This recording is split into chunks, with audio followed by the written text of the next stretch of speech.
Look, fascinating stuff to unpack there, isn't there? People from out of town, the anti-racism people, turning up for a fascist protest that never materialised. We're seeing quite a lot of that going on this evening, I must say. And I do wonder when the dust settles whether or not people will have a few questions to answer about what was the intelligence behind this idea that we were going to see 100 far-right protests right across Britain. But nonetheless, Britain was braced for a night of riots.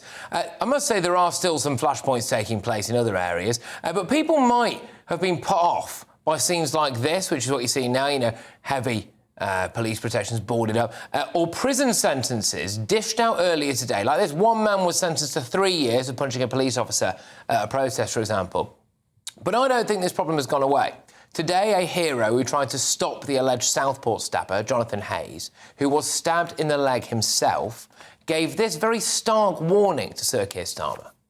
I actually don't think that the trouble and the riots has got anything at all to do with the Southport stabbings. There appears to be a strong undercurrent of discontent for some time about the levels of immigration, and this is just a catalyst or a trigger, but I don't think it's the root cause. And I'm not particularly politically motivated, but I do get dismayed when I hear Keir Starmer and Yvette Cooper talking about, the police are going to come down with the full force of the law, etc., on these people.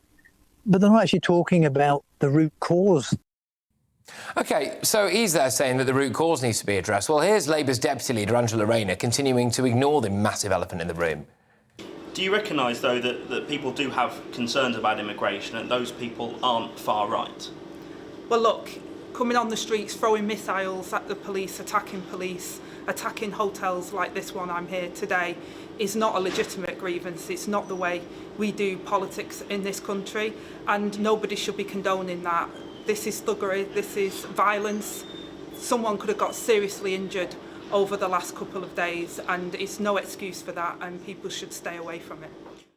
Yeah, absolutely, OK, fine, but they're desperate not to mention immigration, aren't they? A new polling from YouGov reveals that people now think immigration is the top issue facing the country. Crime is in third as well now. And a poll also shows that 1 in 3 people have supported this week's anti-immigration protests.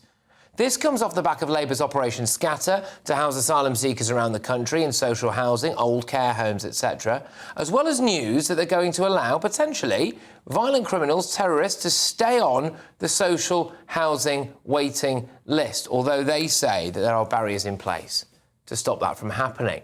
It begs the question, is this problem actually going to go away unless Labour deals with the root cause of people's anger?